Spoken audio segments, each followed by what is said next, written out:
Ask you then, because you mentioned an interesting word here, and I think that, to be fair, this is a reality, whether we in Europe recognise that or not. The word cynicism, that there has been a sort of degree of perhaps even cynicism when it comes to regional conflicts around the world that has not affected directly Europe. So what I'm use the word realism.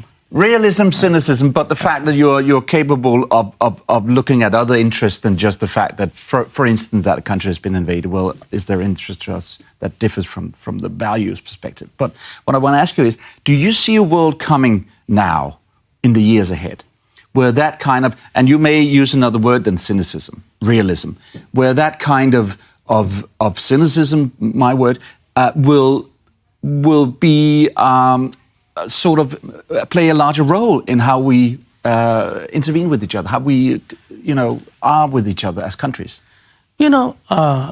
I want this to come out the right way. When you started by saying the world is falling apart, I think part of the reason why you have that mindset is because maybe there is inadequate realism.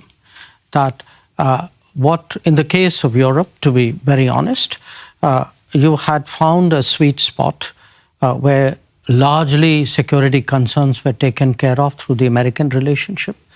The energy demands were taken care of through the Russian relationship, and the economic trade was taken care of through the China relationship. So Europe was in a perfect position. Now, what has happened in the last 4 or 5 years is each of these aspects have come under stress, to put it mildly. To put it mildly, yes. Yes. So now this has, to my mind, calls for two kinds of responses, but obviously this is something Europe has to decide.